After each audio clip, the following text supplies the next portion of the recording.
Podcast Network is brought to you by Edge Boost, the bank account built for bettors. Sign up today at edgeboost.bet with promo code SGPN and get $25 matching deposit bonus. We're also brought to you by Naira Bets. Claim your $200 deposit match bonus today at nairabets.com/SGPN200. Promo code SGPN200.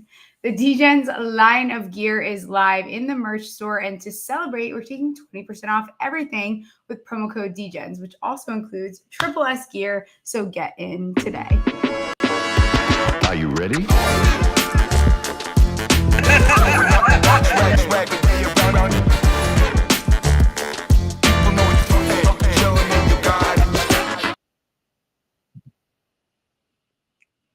Hopefully we're live. Maybe we're live. We're not sure. Is Mercury in retrograde? I don't know what's going on.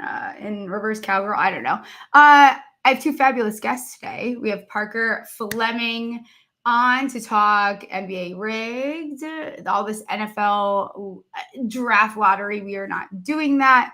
And then we'll talk some college football. And then my guy Coop is going to come on. We're going to talk a lot of fantasy tight ends. So without further ado, let's bring on Parker Fleming at Stats Award on X or Twitter, whichever one you use. Might be glitching. Where are we at? Where's Parker? There's Parker. Hey, there I am. How's it going? There you are. How's it going? Doing great. Getting excited for the summer. It feels like that's heading up here, and I think we've crossed the college football equinox. So I think we're closer to college football than we were from college football ending the season. So that's always a fun point in the year. Which is very exciting, especially for you. It's very exciting for a lot of people. So I'll ask you right off the bat too. Arch Manning, this is the thing that everyone wants to talk about. And not even talk about. They've decided for Arch Manning. He's coming out next year. That has been the decision that has been made by the general public. Feels a little silly. Are we sure that that's happening? I'm actually leaning towards no. I don't have any inside information on that. Just reading the tea leaves from where he's gone. Has not necessarily played meaningful minutes. Did have a good stretch last season where he took over in absence of Quinn Ewers' injury. But, just kind of getting into him and looking at the tape, like obviously has the frame, has the pedigree, has the reputation, put some good film on tape as he kind of got started. But there are some elements that, he needs to get a little better on, the footwork and the decision-making that we're just going to have to see as he plays. I think he's primed to have a great year. It's funny, everyone's treating this as the most sure quarterback prospect in history. I think that's not unfair to say. I would be short of a Herculean Heisman level season this year. I think the chances that he comes out are very small. Yeah, I think that makes the most sense too. Like you said, there's not a lot of film on him right now. So for him to come out, it seems a little silly. And with the money he's making at Texas too, I mean, this is the new calculation you've got to make. Like you look at the potential 22-26 quarterback class, and we're talking Nussmeier, we're talking Klubnik, we're talking Drew Aller. Lenore Sellers is somebody that's getting a lot of buzz that needs to put some stuff together. Sam Levitt could come out. Carson Beck from Miami, who's kind of been forgotten with some of his off-field drama this offseason, is coming out. John Mateer at Oklahoma could be one and done there as well. So I think we're going to see a normal return to normalcy with the quality of quarterbacks that are available as we get kind of COVID eval period. And 2026 is the first time that these kids actually got evaled on campus kind of since COVID happened.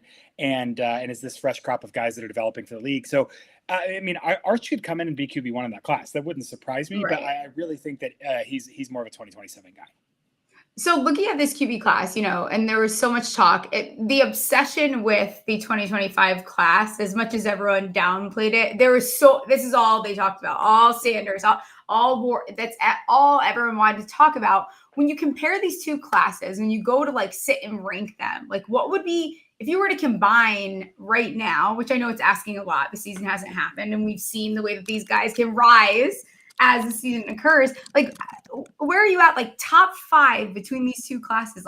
Where are you ranking these guys?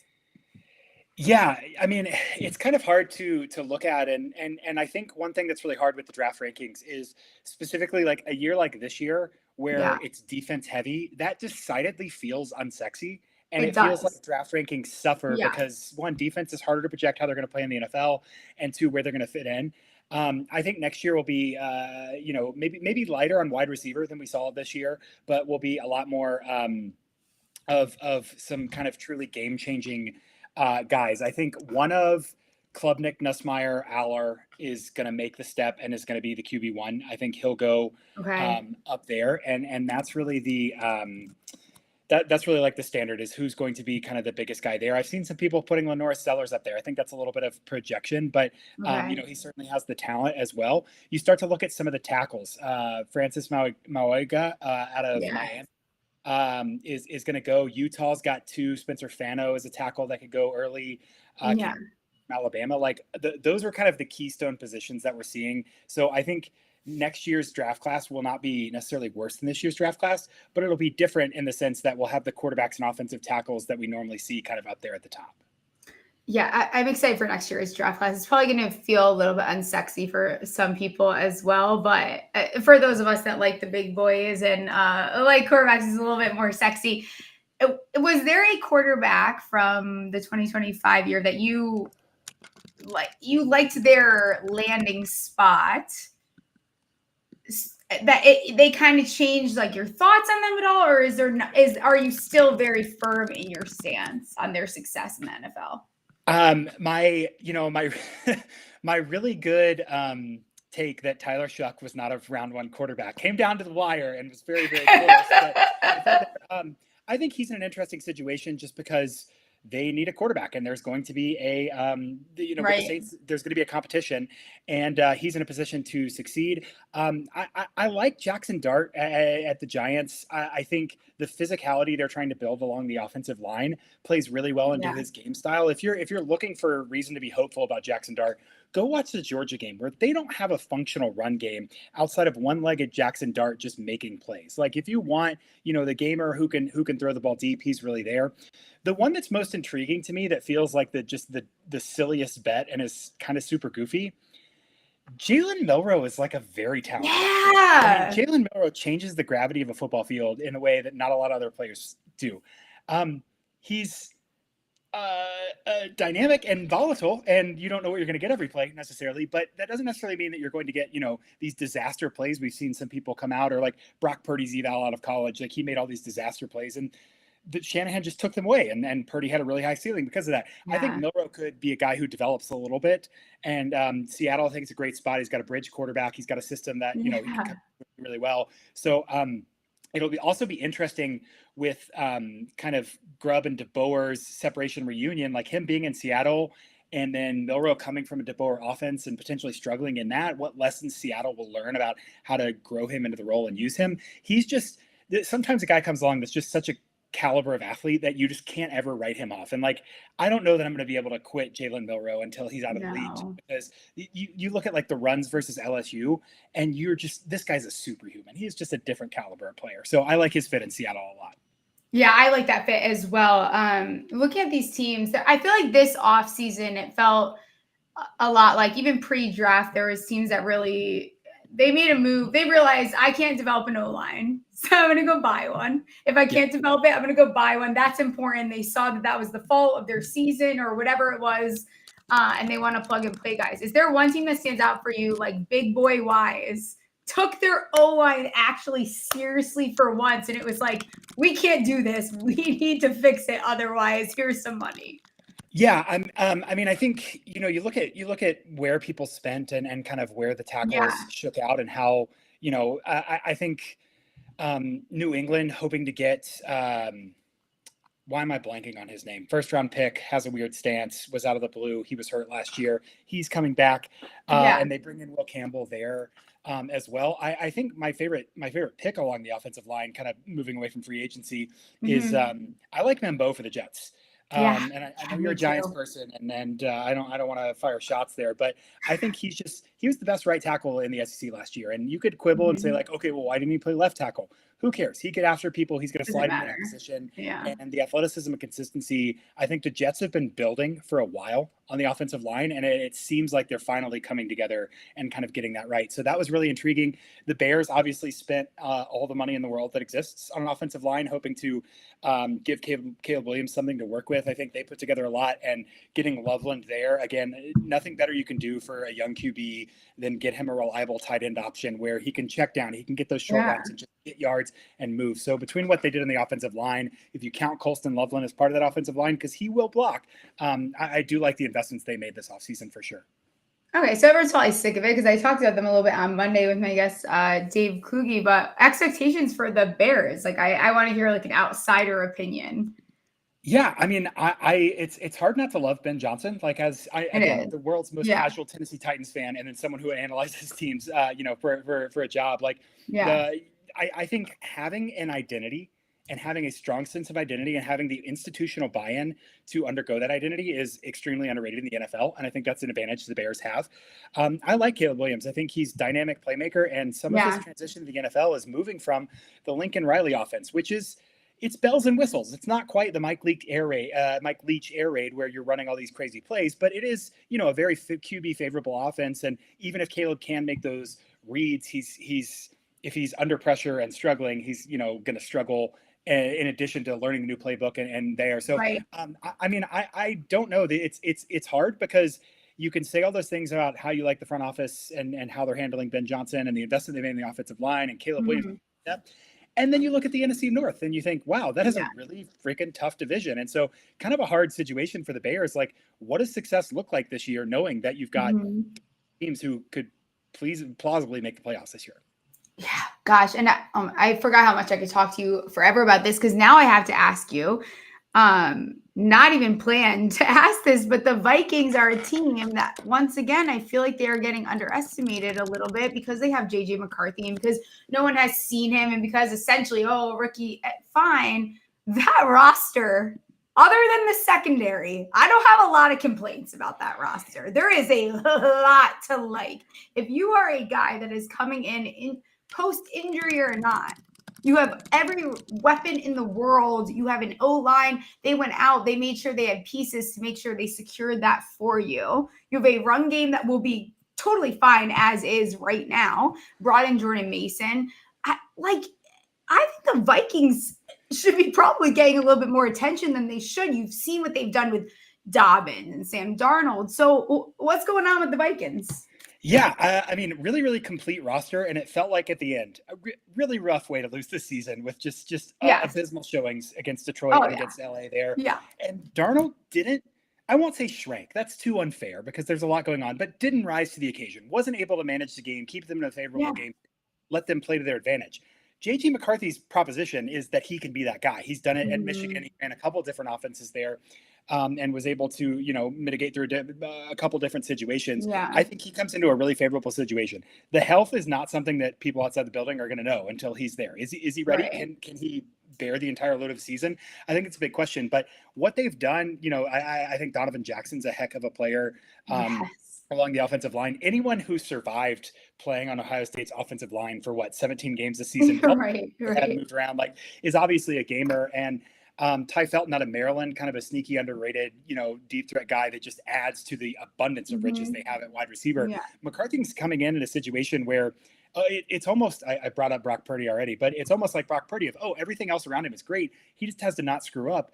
But McCarthy has a ceiling that theoretically could take them a while. So if you believe that last year they were just that quarterback stability away, here from McCarthy. Disclaimer: Surgeon General's warning. Whatever. Playing quarterback in the NFL is hard. Rookies. Correct. Yeah, but I see the vision for the Vikings. Absolutely. Yeah, and I think too, let's say fairy god coach, having KOC is another, that is a massive piece to have in your toolbox. You are very fortunate to be walking into this situation. So it's not even the pieces he has. It's also look what you're getting as with KOC, because I think he is one of the best coaches in the entire league.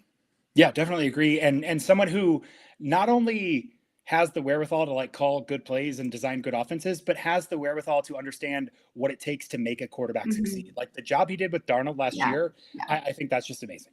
Yeah, he gets players. He understands the best coaches know how to get the most out of their players and their best players. Not even their best players, even their worst players. Like the players that are at the bottom, how do you squeeze out every ounce of talent? They're still in the NFL. So how do you get the most out of them? Talking about college football this season that is approaching on us, there's obvious teams, and then there's some like under the radar teams. Give me like a Reader's Digest of this season that's approaching. What should we be looking for? Gonna be fun. I think we could see a very chalky season again. Okay. With, Ohio State's making a chance, the reigning champs making a change at quarterback, and potentially going to have to grow into that. But speaking of an abundance of riches at wide receiver, I think many quarterbacks in the nation could go throw to Jeremiah Smith and look good. So they'll be really, really good again. Team in the Big Ten, I'm interested in. A lot of people are high on Penn State. We're seeing Penn State #1 overall. Nice. We're seeing Penn State in the top 5 of Bill Connelly's SP Plus, and that's really interesting because that butts up against public perception. James Franklin kind of gets knocked for never winning the big game. The college football playoff last year gave him the opportunity to get a couple of those quality wins, maybe not against the #1 team in the nation, but against the top 15 team, and showed they can compete. What I'm interested in seeing is they bring in Pena from Syracuse, prolific wide receiver. Kyle McCord threw a ton of touchdowns to him. The issue last year for Penn State and Aller was they wanted to throw the ball downfield with Andy Kotelnicki at offensive coordinator. Very fun offense to watch. Their best receiver was like a Wildcat quarterback in Tyler Warren, who was up all over the place, and he did a great job. Can Drew Aller embrace new wide receivers, find a deep threat, and really unlock this offense and play with a consistency where when there's a big moment, he can make that big play? That's a huge storyline this season. Really, really interesting team. Obviously, you want to talk about like LSU with Nussmeier and kind of being at the top of the year. That's another team that's not necessarily, it's weird to say they're not chalk. They've won a national championship, as recently as but they want to be better than they are and feel like they haven't been up to the standard. Is this that Brian Kelly year? That one's really interesting as well. I think there's a couple, if we want to go off the radar. Let's go off the radar. Let's get weird. Let's talk about the beef of college football, like good blue-hearted mid-American cornfield football. Iowa and Utah are both in a very similar proposition. They have both had excellent defenses year over year. Iowa's win total this year, I think, is 6.5. Utah's is 7.5. I think both of them should be dramatically better than that. They play consistent defense, and they are both making moves on offense to try to unlock some semblance of explosive plays. Utah last season had 4 games that was within 1 score, and their offense, and they had the ball with a chance to win, and their offense just couldn't do anything. They bring in this wild card, Devin Dampier from New Mexico, who just an absurd football player in the best way. Will be really fun. It's kind of a cool experiment to see with both Utah and then Iowa, who's bringing the South Dakota State transfer in. What if we just brought in a super explosive quarterback and played good defense and kept our identity? So those are 2 kind of off the radar teams I think will be better than they're getting credit for to start. Super, super fun on both of those. The other team that I'm watching is Texas Tech. You just can't ignore what they've done in the transfer portal. James Blanchard, the GM over there, has done a great job. They have basically assembled the best of the talent in the transfer portal and are going all in on this year. And they're a team that is in a Big 12 that is super wide open. That'll be an interesting team, not just from watching the games this fall, but understanding how departments approach the transfer portal in the future and kind of attack roster building in college football, which we talk about in the NFL all the time, is kind of a new thing as these teams run offices and start paying players. Texas Tech is kind of a leader in being aggressive on that. If it works, I think a lot of people's minds will change. If it doesn't, I think we'll see a lot of college football coaches relax in their conservatism and say, okay, great, we don't have to go that crazy and spend millions and millions of dollars in the portal every year. Sure. And the portal just shakes things up in a way that you can't even really totally explain or expect. I guess I can't not ask you, how horrible is my Arizona Wildcats going to be next year? Look, I like the vision with Brennan. I understand. We always like the vision of my teams. That's the problem. Exactly. And I think, Fafita is a really fun quarterback. Speaking of wild cards from the American Southwest, he's certainly that. Last year was pretty easy. Just like put 4 guys on Ted McMillan and say, hey, you're not going to run any offense. And so Arizona is they're interesting. Brennan's whole thing is at San Jose State. He had excellent defenses one year. He had excellent offenses one year. And the vision for him at Arizona is we can give you the resources to get the guys you need and be able to win, whereas you don't have to find these different ways. That being said, they're in a Big 12 where they're not going to have an overwhelming talent advantage. And I don't necessarily see the schematic innovation out of them that is required for overcoming an overwhelming talent advantage. Maybe someone will emerge, but I'm a little skeptical in Arizona. It's got to be very annoying for them as well that Kenny Dillingham and Arizona State have been doing so well and kind of capitalizing on this wave, having those in-state rivals right there. But Arizona, this is a year to level set and to say, okay, last year was bumpy. We lost a lot in the defensive secondary. We lost Jacob Cowing underneath and didn't have that kind of two-man offense. But I have them very firmly like lower tier of the pack this year, just because the talent's not where it needs to be. And there's not an obvious number one option for them. All right. That's all right. You know what? I've learned that all of my teams are just going to be bad for a little bit, and that's okay. I need to know one thing before you leave. What would your walkout song be? And let people know where they can find you and all your if you're not following, you're missing out right now. I appreciate that so much. My walkout song would be Welcome Home by Coheed and Cambria. It's like total middle school, like hardcore rock, just great. I did it one time. I went on Sirius Radio and they asked me for a walk-up song and I was like, this will be funny. And it threw up the whole interview because it's just like guitars blaring, whatever. And the hosts were a little bit dumbfounded by that wall of sound coming out. But I think that would be my answer. For now, follow me on Twitter at Stats Award. That's the best place. I'm being a little coy here. I've got a pretty big announcement coming soon about what I'm up to now, and excited to follow along. I know. I thought I was going to get it out of you. Did a couple episodes, podcast here and there. Yeah. Well, you're fantastic. It's not me being coy. I'm excited when I announce it. We're trying to be strategic.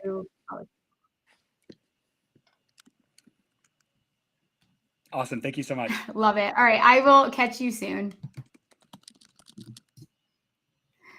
Time for my bonus underdog pick'em. Underdog just launched their new game ladders, went up to 500x, watching your favorite players climb the ladder. Had to get you guys a different pick'em entry for this show. I like Neiman round one lower, 70.5 round strokes, and Mr. Collin Morikawa finishing position better than 20.5. That'll get you 3x your money. We're going to bring in Andrew Cooper now to talk some tight ends. Andrew, new dad, does all the things. I have a list of all the things. What, you won an award, you're on fantasy alarms. It's actually a privilege. When do I get I should have you sign something. Weird. No. You were in the ground floor, Smalls. You and I, way back when, arguing about Evan Ingram. Daniel Jones, we have a long and spicy history here. So we do. They were better. You know what? That's when I had faith in the Giants still, and now here we are. Now it's back. Now it's back. And you're a dad now. How is that? What does that change like for you? I'm telling you, it's like my desk used to be all football all the time. Now it's like one fish, two fish. It's just But hey. I tell you, there's nothing better. It's just like you take all your other hobbies and they become doing stuff with the kid. Luckily, I was able to make this my job, so it's not a hobby. So it's like, this is my job, kid for everything else. You did it in the right order. I think we hit the nail right on the head with that. So no, I think you did. What's the biggest change to your, have you embraced a part of being a dad that you were not expecting? Are you doing weird dad shit? Dude, not it is incredible how it just transforms you completely. The hair growing on the shoulder all the way through. It's just full on dad. But I'm telling you, the biggest change is this. If you have an alarm clock, you can hit snooze. You cannot snooze the kid when it wakes up at 7. So I'm up every single day. Luckily, our daughter wakes up on time, but I'm up every single day at 7, making breakfast every day for the kid. I let the wife sleep in. So that's fun. Nice. I'm also every weekend, dude, I just go because my buddy's also a new dad. So we're just looking for on Eventbrite, just looking, I'm looking for anything you can just bring a kid to. And we just go and do that. So we've done a bunch of weird, cool stuff. We went to some some festival where they're pouring things with metal. Because the kids don't care. As long as you're getting out and you're doing something, they're rocking. So it's you just go out doing weird stuff. It's a good time though. I love it. You're also my tight end plug. So we're going to talk about tight ends in a little bit.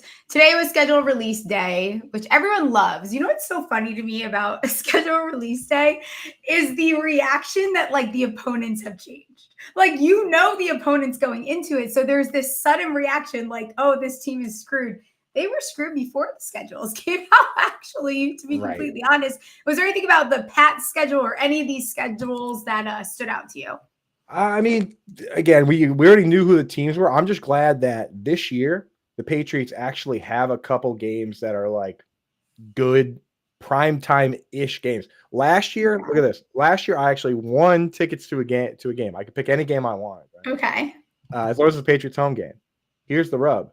The Patriots were so bad that the NFL didn't give them a single home game that wasn't at 1 o'clock. And I'm on the radio from 10 to 11, then I got a show 11 to noon. I can't go to 1 o'clock games. I literally had to turn to this guy and be like, hey, you know those free tickets? Like really good seats? I just can't use them. So just whatever, you know what I mean? It was crazy. So at least we have some games. Like I can do Thursday games, Monday games, Sunday night games, but I can't do 1 o'clock games. Now this year we do have some decent games. So I will be able to go to a couple. We're playing you guys. I knew. I felt like that was coming. I felt like that was your way of leading into. We have some good games that we can win. Well, that's what you meant. Not just that. The we have the rivalries with New York City. I went and looked. I was like, what games can I personally go to? The Thursday night game against the Jets and the Monday night game against the Giants are both home games. So listen, if you're in town, if Jackson Dart is starting, I wouldn't be so confident. Okay. Yeah, you're gonna have to go through two guys first. But I mean, with Russ and Jameis, it might not take that long. But yeah, that is. I think that one's actually New Year's Eve, if I remember correctly. December, I think it's end of December, right? I think it's New Year's Eve on Monday, so that would be a crazy one to go to. Interesting, very interesting. Okay, we'll stay on the Pats for a second. Bill Belichick is and what's her name? Jordan Hudson. It's a river. Hudson. Jordan Hudson, yes. Yes.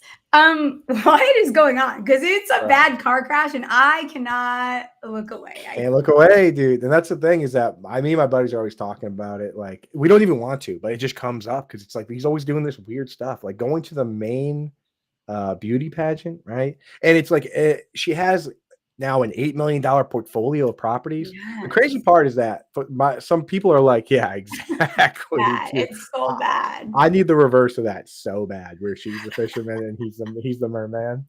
But the crazy part is that like people keep being like, well, what if that was your grandfather?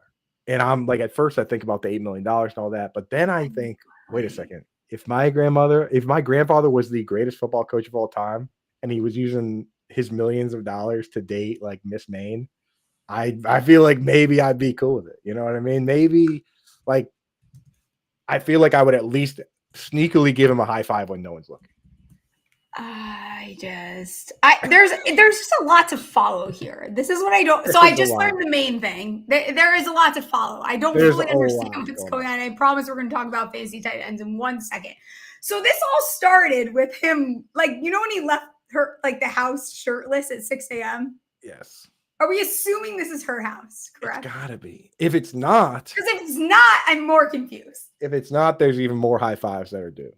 Right. Okay, you know what? And he's like the great, like, you go do the insane shit. I just think like, I'm so for it. You know, in fantasy football, we always talk about, like, especially with rookies, right? We talk about ranges that we need guys in, right? If you're too fast or you're too slow, then we're out. But as long as you're in that range, it's okay. Yeah. 24 years old is outside the range. I'm sorry. Yeah. When you're 73, I mean, like even like 30s or 40s, I think that's within the range. 24 years old for a 73-year-old man is like running a 5.2 40. It's just there. It's off my board. So I think that's the part that's the weirdest for me. Like I get, part of me gets it, but 73 that's bonkers. Yeah, you lost me at she's competing in Miss Maine. Like now the plot has gone out the window. Like I don't know what's going on. Mom owns the sex museum. He said an interview a day or two ago, and I'll quote this, and then we'll move on to some fantasy football, which is what everyone really wants, is that's really off to the side. It's a personal relationship, and she has nothing to do with UNC football. But like, what? Off to the side. She was running the interview. She stopped the She was interview. on the field. She was on the field. She stopped the interview. She was on the field. Yeah, dude, she's got you acting like a mermaid fisherman, dude. Like, and he was front row at the thing. You know, if he had managed to keep them separate, it wouldn't be a problem. It's the fact that she's on TV. Like, if you do an interview, like, I just can't imagine doing any sort. Could you imagine if I was here and my wife was like right there in a chair being like, no, please don't ask him about our daughter. You're like, we're not going to talk about this. Like, that's not on the table. No, we're not answering how he became a dad. Like, we're not answering. It's just so crazy. You know, it's like the fact that she's dictating anything is crazy. And just, I will say this last thing as a Patriots fan, I have not read his book, but the fact that he did not, apparently the name Bob or Robert Kraft does not come up one time in the book. That, you know, that is just like, what is happening? It is literally like, not to get nerdy here, but anyone that's seen Lord of the Rings, where there's like the wizard controlling the dude's brain and he's just like completely like this. Like, I just feel like Belichick has entered that mode, and it turns out that it's a 24-year-old Miss Maine contestant that was going to be the wizard. That was going to be the witch. It's kind of giving like Britney Spears, like how she needs a conservative. Like, there's something weird going on there. I don't know. It's something's off. We could go on. We could do the whole show on it, but we can't. We could do a whole show on it. We will not, though. I am going to tell people about Rhythm, and then we're going to talk about some fantasy football. Rhythm is your home for AI back picks and props. Dominate the NBA playoffs and MLB prop market with Rhythm. Building your own model is simple and easy. Rhythm knows you'll love it, and that's why they include a 7-day free trial. Here is something that Rhythm likes, and I also like. It's going to be Shane Lowry, top 20 plus 180, projected to finish second, which again, it's there. Listen, this is AI backed. It's a little bit dramatic. T2 last week, he has 7 top 20s. We love that. Rhythm has some amazing deals going on now. 25% off monthly subscription with promo code SGPN25 and 50% off annual subscription with promo code SGPN50. We are also brought to you by mybookie.ag. MyBookie is your place to bet on every sport, including the NBA playoffs, plus props for every game. For the true degens, the MyBookie money bag. MyBookie accepts customers from a ton of locations, easy deposit and lightning fast payouts. Here's what I like for this upcoming major, which we cashed a similar bet at the Masters, the top American after the first round to be Scottie Scheffler at plus 850. I also like for the top Japanese player to be Hideki plus 124, and the top continental player to be Jaeger at plus 1450. And now we can talk some fantasy football, which is why I have my friend Coop on the show. We'll have to start with the Pats, I guess. Kyle Williams. I like myself some Henderson. Where are we at with the New England Patriots and fantasy football? I think you said it perfectly when you said I guess, right? Like, I get the Patriots are they've exited the is this going to be the worst team in the league conversation into let's talk about the Patriots, I guess, right?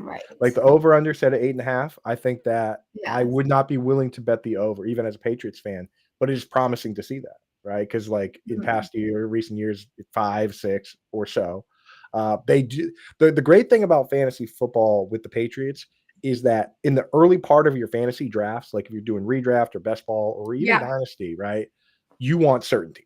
At the very beginning, I want Jamar Chase playing with Joe Burrow. Boom. Couldn't get any more certain. That's great. In the later rounds, though, you want uncertainty because you want the possibility of upside. You don't want to be drafting the third pass catcher on the Bengals, but we don't know who the top pass catcher is yet on the Patriots. So all these, right? It's like we don't know. So why not dip your toes in that water? And when you look at the depth sheet at wide receiver, it's like obviously you're not going to bet on Matt Collins. Demario Douglas is probably just a gadget slot guy. Right. So it really is Stephon Diggs. Jalen Polk is out of favor potentially on the trade block. Javon Baker, couldn't even hit last year whenever doing whatever they were doing. So it really is Stephon Diggs, Kyle Williams or Hunter Henry. The thing with Hunter Henry that's interesting is, of course, he's tight end eligible, which is a scarcity in fantasy football, right? I always say to shout out the tight ends. And quietly last year, finished tied for, depending on where you look, finished tied for 6th in targets and receptions, right? Like he led that team in targets. And if the team is a little bit better, you sprinkle a couple more touchdowns on there. Maybe Hunter Henry's a guy, right? I do think the new regime bringing in Kyle Williams is very interesting. And I will say this. How about this for an indictment on the previous regime, Smalls? They brought in this guy, Tyler Hughes, to be the wide receiver coach from Washington. And then they took Jalen Polk from Washington. And then they fired Tyler Hughes. And now Jalen Polk is on the trade block in essentially 1 year. That's not good news for Mr. Jalen Polk. No, it's not at all. Okay, talk to me about rookie tight ends you're a dad. I got to get you out of here faster. I'm yapping too much. We spent so much time on Billy B. Look at us. I'm around. I'm down to chat. Okay, listen. I don't know. My camera bugged out. Now you guys are getting computer cam Smalls. This is like a crazy view here. Talk to me about Loveland and Warren. So Warren right now, are people overthinking Warren? Like, what is going on with Warren as far as the rookie tight ends go? So dynasty is the land of overthinking. The thing that no one wants to accept is that the odds are going to be the odds no matter what. Like, it's 50% at best for all first round picks. 50% is coin flip, no matter who it is. And everyone loved Corey Davis. Everyone loved N'Keal Harry. Everyone loved Eric Ebron. Like, the odds of hitting are 50%. For me, the decision now that we saw what happened is that Colston Loveland's the younger player, and he went first in the draft. And he went to the coach we like better in Ben Johnson. He went to the quarterback we like better with Caleb Williams. And it just makes the arguments for Tyler Warren a lot harder to make. Now, I love Tyler Warren. The guy's an absolute freak show. He was the focal point of the offense. He was playing quarterback. He was doing all sorts of crazy stuff. I still like Tyler Warren. But in your rookie draft, the hairs you split is everything. Like, when you're on the clock, you got to pick one guy. You don't get the other guy. So I do have Warren ahead of Loveland. I don't like either for redraft. I think those teams are they're too crowded. If either player went to the Jets, if either player went to the Chargers, I would have been very excited for this year because they have a path to being a top 2 target on the team. Vast majority of difference-making tight ends are a top 2 target on the team, right? So that's for anybody really. Smalls. If you take all the players last year and put them into one bucket and then sort them by targets, the guy who scored the most fantasy points, that was the 3rd target on his team per Pro Football Focus, was Rashad Bateman. And he was wide receiver 40. So you really want to be able to say, hey, I bet this guy's going to lead his team in targets or at least be second. I don't know if I could do that with either Loveland or Warren. I mean, would you? No, but now I have to ask you because you brought up the Jets. Right. The Jets did draft a tight end, though. They drafted Mason Taylor. And I think the upside might be freaking there. Look at me saying freaking. I think it might be fucking there, to be completely honest with you. His pathway. I'm a dad now, so you got no swears, I know. Right? Sorry. Hopefully the baby has those earmuffs they put on the concerts. They're going on small show. We gotta. You know what? She's at her fucking in-laws right now, so we could do whatever. Oh, we amazing! Want. This show's getting crazy. Amazing. Sorry, yeah. We're gonna say we're all good now. But his pathway to like this immediate impact, it's not even crazy. It's just kind of where he was drafted, what he's falling into. He's very athletic. He can like open up, like in space, give these yards after the carry. Like I don't know. I kind of like Mason Taylor. Am I crazy? That's why they pay you the big bucks, Smalls, because your mind starts thinking the right way. And when you say crazy athletic, people that don't know, his dad is Jason Taylor, and his uncle is Zach Thomas. Like absolute monsters, like superstar. Probably should both be Hall of Famers. If Zach Thomas, I think he might have gotten recently. If he hasn't, that's travesty. But here's the problem with Taylor, and this is why the draft smoothed everything out so much. Is that the situation for Taylor's fantastic, right? You got Garrett Wilson, you have Breece Hall, and then he's probably the next best pass catcher almost right from the rip if he's used that way. Here's the problem. At LSU, they used him in line on 70% of his snaps, and he blocked on 16% of his pass plays, which is like typically a death sentence. And people tell me, oh, they took him in the second round, so he's not going to block. Well, the Bengals took Drew Sample in the second round. So I do get a little worried that the guy's going to block. Like if any of the other tight ends went there, I would be all in. If it was Terrence Ferguson or Elijah Roy or anyone else, I'd be all in. But you can't deny the opportunity. So I am taking him in best ball, early best balls, and redraft because, especially in best ball, I'm drafting so many teams. So many of these teams are going to be zeros. It doesn't matter. All that matters is the ceiling. Yeah. Not to mention, one of my teams that made it to the last day finished 226 out of 600,000. Yeah. One of those teams had 2 players on it that virtually scored 0 points. Well, it had one team that team had Greg Dulcich. It had Deshaun Watson. It's like, oh my God, you're gonna have guys that don't hit. Yeah. All that matters is going for upside. And as you laid out, Mason Taylor has the upside, right? So again, it's pretty wonky. Justin Fields needs to support multiple guys, which is tough. He needs to win the job, but it's possible. Okay, so then we'll move off rookie tight ends after I ask you. And if you are a dynasty player or even in best ball, like later on, other than Taylor, like who is the guy that you are finding yourself clicking and drafting that people aren't thinking of? Yeah, I tell you, it's a blasphemous year for me because I usually am the late round tight end guy. So far, I'm drafting a lot of the older guys that are falling. So I am drafting a lot of Travis Kelce, Mark Andrews, Evan Engram.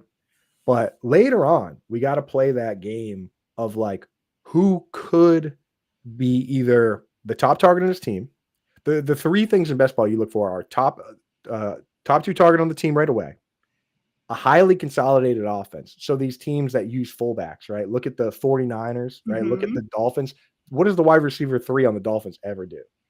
0.0. Braxton Berrios. Nothing. Who is that? Like, is it Malik Washington? Like, what the fuck? Yeah, seriously though, it's like they don't matter because Alec Ingold and Julian Hill are playing all these snaps. So like, or we look for a guy where if either of the top 2 wide receivers gets hurt, he gets peppered with targets. So I'm looking at guys like Juwan Johnson with Rashid Shaheed possibly out. They gave him a bunch of money. He's coming in. To be honest, and I'm not just pandering to the host, but Theo Johnson is going to get an opportunity there. And, after Malik Neighbors, Darius Slayton's back. Wan'Dale Robinson gets a bunch of kind of empty targets. We like him. But, I mean, if either Neighbors or Robinson gets hurt, those guys get like 10 targets a game, and that ball's got to go somewhere. So I'm looking around at guys like that. What the guys you want to avoid are anybody that's like 4th or worse on their depth chart. So I'll look at like Chig Okonkwo as a good option, Jatavian Sanders, right? Just start thinking to yourself. My favorite thing to do is people are so negative on Twitter, Smalls. You know this. I've been trying to be. Oh, they are? I had no idea. Yeah, I had no idea. There was a time. It's so funny. There was a time where everybody was just so mean. And then now it's like, like we used to all battle. It used to be fun. Remember when you used to actually be able to have like meaningful, like fun banter where we could make fun of each other without like people popping in and being annoying? Yeah, you and Kluge got too big. Yeah, exactly. The people outsiders see it, they're like, oh, they must hate each other. You know what I mean? Yeah, so, hate each other. But it's now I'm trying to be nicer. But the thing I tell people that are like so mean on Twitter about particular players, I'm like, why don't you just flip that and turn it into you being positive about the other guy? Like, right. So if you hate Cooper Kupp, and that team's going to use a fullback, right? They brought in a guy with a great fullback named Smalls, Robbie Oots. So if you hate him, bet on the tight end. Why can't Elijah Arroyo or Noah Fant do something, right? It's like if you hate Stephon Diggs, what are you doing about it? Are you drafting Kyle Williams? Are you drafting Hunter Henry? Right? Use your powers for good. But people don't like being nice. No, they don't like to. And I feel like this is why they pay you the big bucks, because you just named, I was going to do smash or pass with you. You named a bunch of these guys I already was going to ask you about. So what I will do, though, I'm going to ask you between Kittle. First of all, George Kittle was tight end 3 last year. I'm sorry. That quietly occurred and no one said anything. And I'm like, hello, no Debo. Can we have a conversation? If it's between Kittle, Andrews, and Kelce, I'm probably out on Andrews, I believe. Not out. I just think he'll probably still get drafted a little bit higher than my desire for him. I guess between Kittle and Kelce, which direction are you going? This year will be the most in I've ever been on George Kittle. Yeah, I think me too. I've been out for a little bit. I've been out for a little bit because he used to be so inconsistent week to week, right? Just be He would go out blocking. Yeah. blocking. He'd go out and score. I talk about the 16% pass blocking. There's only been 3 guys since I've been doing this to have a singular season where they finished top 5 in fantasy while blocking on more than 15% of their pass plays. One was Julius Thomas the year Peyton Manning threw 55 touchdown That passes. clears. And that was 2013, Smalls. The other was Rob Gronkowski in a year he caught 10 touchdown passes in 10 games and got hurt. And then the other one was, of course, George Kittle in 2016. The guy is just built different. He, of all the guys in the league, he has 18 plays of 40-plus yards. He's the only tight end that has multiple 70-plus yard plays. Travis Kelce over his long career also has 18. The next closest guy is Jonnu Smith with 8. This is the only tight end that actually rips off massive chunk plays. He runs a 4-5, and they use a fullback. When they use fullbacks like Luke Farrell, a fullback like Kyle Juszczyk and a tight end like Luke Farrell, they're only throwing it to like 3 guys. And now it's Ricky Pearsall and Juwan Jennings. It couldn't be more wheels up. And they just gave him a bunch of money. So they're not expecting him to go anywhere anytime soon. Like George Kittle, absolute smash pick for me. So that whole group, though, I don't mind taking him, but Kittle's in such a great spot. You know what's crazy? Yeah. I gotta be back. Listen, Jonnu Smith won me a lot of money. He won me a lot of leagues last year because I was in on him when the Pats signed him, and that broke my heart. But a little redemption happened. He sat on my bench, rotted, and then thank you very much. That was a very nice tight end 4, whatever it was, season that you brought up Theo Johnson. I think Theo Johnson probably has some nice opportunities. You brought up Evan Ingram. 2 guys I want to ask you about. 3 guys, actually, I got on here. One is Freiermuth. Yeah. Freiermuth. Smash or pass on Freiermuth. Another quietly top 10 fantasy tight end. No more Pickens. Arthur Smith, is he ready to just like launch off these like 80,000 like tight end sets, or what are we doing? It's good. It's just like the guy, just when I thought I was out. Yeah, they pull me back in right back in. Yeah. Because when they had Pickens and Metcalf and no quarterback, it was so easy to say, of course we don't want the tight end, right? And you're right, Freiermuth last year, so quietly top 10. Quiet. And I'll tell people that play best ball, you don't have to hit like the guy. Everyone thought you had to hit Brock Bowers. I had a team with Brock Bowers and Travis Kelce last year, and it lost because one week they both didn't do well. My team that made it to the end, my only 2 tight ends, because Greg Dulcich put up 0, were Hunter Henry and Pat Freiermuth. Like, if you just piece it together, you can get by and you can win big money. And I'll tell you this, with Freiermuth, now that he's back in that spot again, I will be once again intrigued. I can't go all in, though, because he didn't play essentially more than 75% of the snaps in any of the games. You're right that Arthur Smith is so weird. The tight end rotations. He's a weirdo, that guy. They already had one Darnell Washington, and they went out and got the most similar guy. When Darnell Washington was drafted, my comp for him was Donald Parham. And the moment Donald Parham became available, Arthur Smith was like, we need that. That's a priority for us. And they have Connor Hayward too. They had too many tight ends. It's a mess, but I don't believe in Calvin Austin personally. And I don't think there's anybody else. Where was Roman Wilson all last year? Oh my God, the obsession with Roman Wilson. He just didn't even I show get up. it. Like, I kind of get it, but like in a fun, like wide receiver 3 role, not in a fucking wide receiver 2 role. That's what I'm saying. So it's once again going to be possible for Freiermuth. I think in best ball more than anything, just because do you think they're going to sign Rodgers? That's a whole humongous question. So was it going to be? Are they really going to start Mason Rudolph? I feel like that is insanity. This is a safe space right now because my camera is busted. So producer Ryan will not make clips. So this cannot make it to YouTube. So I can say whatever I want right now. Like, because the YouTube people are not going to attack me when this becomes a short. I think, actually, I will admit, today was the first time in years I bet the Pittsburgh Steelers under on their win total. I think that the Pittsburgh Steelers have been band-aiding, just putting a little, like, what's that meme where they smack something over like the water hole? I don't even know. Whatever that thing is, the water's coming out. They have just been quietly since Big Ben making it work. And because they have a good defense, because they have a good coach, they've just been making it work. I think this might be the year we see it all fucking implode. The house of cards, dude. You know the whole reason the only reason that they finish above 500, right? Why? Like Tomlin. The standard is the standard. That's I know, it. but The not standard anymore. is Watch this. I'm 9 telling wins. you right now. 9-8. Rodgers isn't going there. So what's happening? And if you say Will Howard, I will literally end the show right now. 9-8. TJ Watt is going to play quarterback. It's going to land on 8. They will win TJ Watt's 8 just games.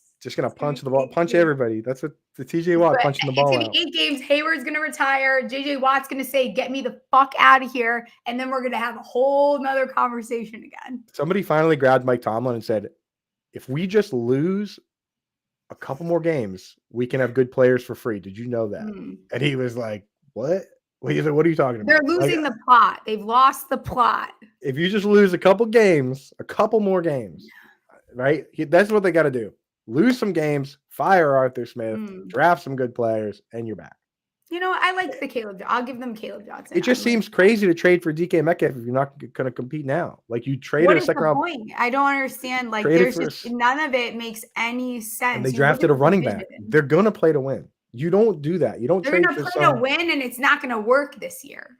I don't know, Smalls. I'm just letting you know. I'm just letting the people know you're not going to catch this on once we get the nice camera back. We will not be talking about it. But I'm letting you know I'm a little skeptical. It's the first time I have to have a little bit of money. When they lose a couple games, I probably will be right back on the over, and I'll be like, "What was I thinking? That's so stupid that he's won us so much money all these years." But I think they're a team that I have some questions about I don't think they have a vision. They're like looking at things with astigmatism. Like what's their over under at? Is it 8.5? I tried to bet it the other day and it was down. I feel like every time so it's back up. Every time I go to look for it, like there's some Rodgers rumor. Rodgers goes on like that's why I did it, because I think it is gonna come back down. It comes, like they pull it and then they put it up and they pull it. So I don't think he's going there. So I don't know what we're still talking about. Like with Rodgers and it's just so silly to me. He's not gonna play. Like Dave and I were talking about Monday. Why would he want to go play outside? And with that team, what about that team is exciting for? No. Is it just? I think Tomlin's exciting. I think Metcalf is. If you're a Metcalf person, yeah, it's exciting. I think the defense is very, very exciting. I feel like he could just walk all over Arthur Smith. I think that's appealing to him. Yeah, well, but not Mike Tomlin. But not Mike. I just can't. Can you imagine Mike Tomlin and him getting an argument? It would be no. It would be an earthquake. You know, have you watched Twilight, the movie? I have, actually, yeah. Do you know the guy in the restaurant and in his head all he's thinking is cat? Yes. But for a very long time ago. It's just like running back, tight end. Like that's all he's thinking, run the ball. Run the ball. Like he doesn't know anything else. Is the first one the one with the scene where they play baseball? Yeah, I think so. That is one of if not the worst sports scenes in any movie. Yeah, it's so bad. It's up there with the Catwoman basketball scene. It's horrific. It is horrific. It is cartoonish, and I know it's supposed to be cartoonish, but it is. It's just thinking about it. It's making the hair on my arm stand up. Like I just can't. Anytime it's before AI too, but it feels AI. Oh, I hate movies when it's like. Especially when they're like, all right, go play basketball. And the dude goes out and he's like dribbling like Stanley in The Office. You know, it's just, it's bad. I can't handle it. Bad. Okay. I have 2 last tight ends I want to ask you about. Okay. I'll do the less fun one because I don't think that you're going to have. Actually, I don't know. You are the tight end guy. You are the tight end plug. I call him Ben Sinnott. He was drafted in round 2. Ertz, another guy, extremely solid. Quietly tight end. I don't know. Again, maybe this happens every year though. Realistically, quietly, this was the tight end in the top 10 because we know how like the variance of what happens with the tight end position. But like Ben Sinnott, he was tied. Zach Ertz was tied in targets with Hunter Henry for 6. I was just looking at it the other day and I was like, this can't be right. Like, what am I looking at? Every year this happens where I'm like, when did any of this happen? When did Mark Andrews finish as like tight end 6? No he one was knows. Like so bad. Yeah, exactly. But like, no one knows. So here's the thing about Snot, or Ben Sinnott is actually, or you said Snot, and then you got me saying it wrong now. Okay, I think he's going to be something. I do, and here's why. Here's why. Last year in the one game, so Zach Ertz didn't miss any games, but he did miss a huge chunk of one game. He got absolutely crushed missed the rest of the game with concussion in the I don't even think he had a concussion. They just said, dude, you can't go back out there after that. So in that game, in every game besides that one, John Bates played more than Ben Sinnott. But in that one game when Zach Ertz got knocked out, not only did Ben Sinnott play more than Bates, but he played slot. He played in the Zach Ertz role. And this is exactly what we saw in Arizona, where for 1 year, Zach Ertz played the entire year and Trey McBride didn't play. And then 7 games into the season, Zach Ertz got hurt, and then Trey McBride got the job, and they told Zach Ertz, thanks for stopping by. And I think that, if we're going to stay true to lore, 7 games into this year is when it should happen. And then this guy gets his shot. The one thing I needed to see is they don't view him as a blocking tight end, because that is a death sentence in this league. Very few guys go down the path of being a blocking tight end. Correct. Yeah. And then later coming back, like Mercedes Lewis, Delaney Walker. I guess maybe the most famous example would be Dallas Goedert. But just if you're the guy behind Zach Ertz, that's usually a good sign, So I think there's a real chance that eventually he becomes the guy. Might not be this year. And again, even if he does become the guy, then we get bowled back down to the same game we always play. Terry McLaurin's going to get his targets. How much do you believe in Deebo Samuel? Because if Deebo Samuel and Terry McLaurin each are getting 100+ targets, then we don't like Ertz, we don't like Sinnott, we don't like anyone. I kind of think Deebo eats into Eckler's receptions more than anything. Is that crazy? I just thought of that just now, actually. But I feel like that's where that goes. The one thing that keeps Eckler alive is, do you know who the running back coach is over there? I was also shocked to see this. I don't know. You know this guy's name. It's Anthony Lynn. Is it? The former head coach for the Chargers. So the head coach for the Chargers, when they had Eckler and Melvin Gordon, he was the one that convinced Eckler to go there. So, but it doesn't keep it alive. That's what holds me how back. Old Eckler is. I think, I think that's they're absolutely going to put Deebo in the backfield and give him carries. I mean, you don't go out and get a guy. This guy, Deebo just last year, he played 60 snaps in the backfield. Right? Which doesn't seem like a crazy amount, but it's basically just him and Taysom Hill for non-running back guys playing meaningful backfield snaps. So I think you're right. I think he's going to get some of those looks. It's just he's got to get by Anthony Lynn in his loyalty to his former player, and current player and former player.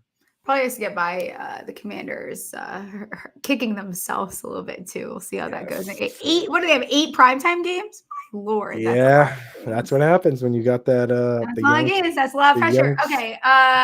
Next one. Now picking up steam. Doesn't feel as fun anymore. Brenton Strange. Can we get a top 10 season out of him?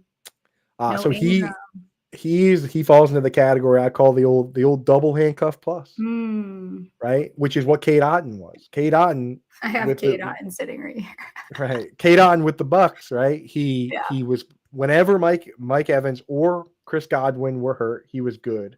When they were both hurt, he was God, and that's how it goes. We saw Tyler Higbee in the same scheme have stretches where one wide receiver is out. All of a sudden, this guy's getting 10 targets because he's the third guy.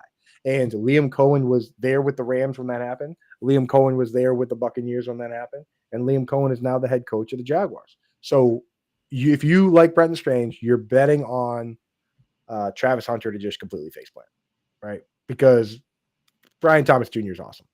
So yeah, it's true. If Travis Hunter just is not good, then Brenton Strange has a shot. Or if either guy gets hurt, then he has a shot. But otherwise, it's bleak. I mean, being the tight end guy, dude, you got to let people down quite a bit. It is being the tight end guy, and this will be the last one I asked you about. Speaking of letting people down, Kyle Pitts. Hi. Are we done? Can we be done, everyone? That's that. Sorry, Smalls. That's my time. I gotta go. Yeah. No. Are we done? Okay. You're gonna say no. Come on, people. You're coming on here. You don't do this to me. Hear me out. Oh fuck. In Dynasty, I think that he's on the Evan Engram trajectory where that's exciting for me. You don't like that. But if and when he goes somewhere that uses a big slot tight end, then I think he'll have upside. Like Evan Engram, very smart of him once he got out of indentured servitude with the Giants. Granted, he drops the ball. But he has the second most receptions of all time in a season.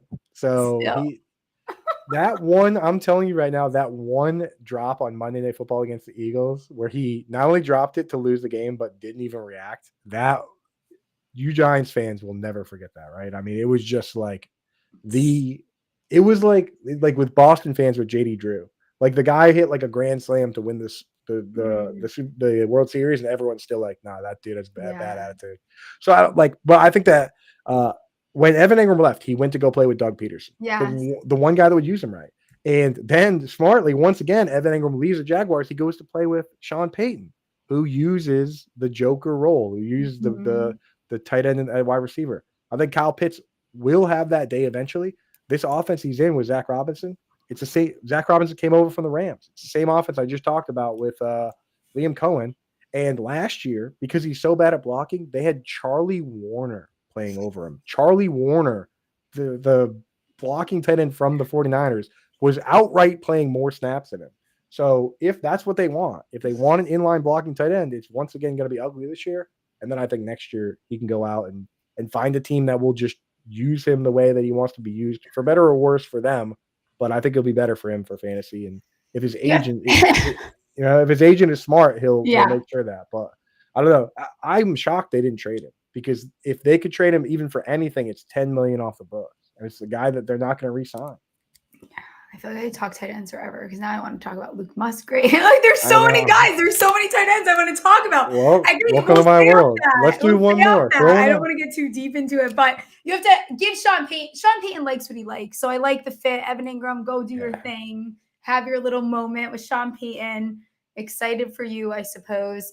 I'll let you get out of here. Listen, I need to know though. This is the most important thing I'm going to ask you about. Nicolas Cage is going to star as John Madden. What are your thoughts on that? Dude. How much weight did he gain? Is it a fat face suit? How does that work? He looks brutal. I wish, if I had one wish, I would wish that John Candy were alive to play John Madden. He would have been John Candy would have been perfect for John Madden. Yeah. But this is a win-win. You can't miss here, because if it's great, then it's great. And if it's a train wreck, that's awesome. You know what I mean? Like Nicolas Cage as train wreck John Madden, dude, I cannot wait. I hope that they don't even release a trailer with his accent, because I just want to. I need to embrace it for the first time in the theater. I might just avoid all. You won't be able to avoid it, but no matter what, it's gonna be. I have to watch it. It's gonna be awesome. So yeah, no matter what. There's no way it can be boring, because you saw who was playing Al Davis too in that picture, right? It's hard to tell because who was it? That's Christian Bale. Is it? I swear to God. It is. Oh my God, you're right.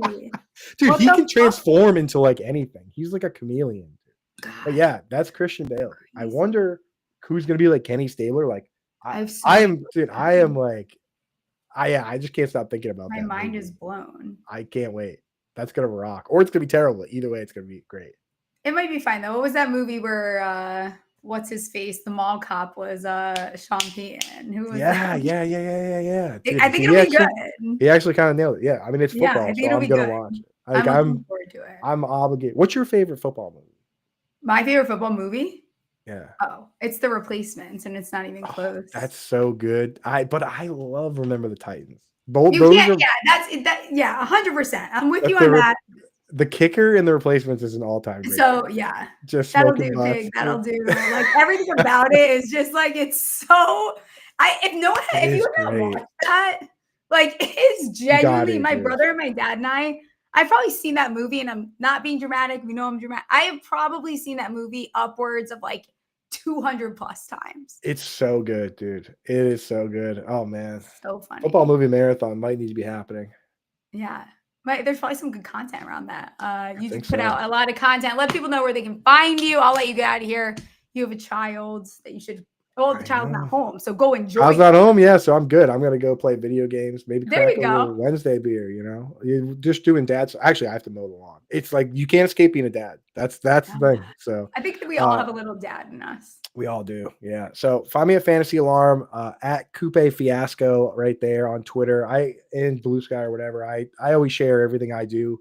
And then on Sirius XM, I'm on Thursdays and Fridays, 6 to 8 p.m. And then during the season, every Sunday morning, 10 to 11. So we're rocking right now, dude. You're a blast on Sirius. If you guys don't have listened, I absolutely adore it. I used to listen to it. I was making my long drives. It's one of my favorite shows to listen to. I appreciate you coming on. We'll have to get you back on when we're not having all these tech issues. We'll go closer to maybe actually a best ball draft would be fun. Let's write Coop down and do a best ball draft together. Be sure to like, subscribe, rate, review, do all the things. And I'll catch you guys next Monday.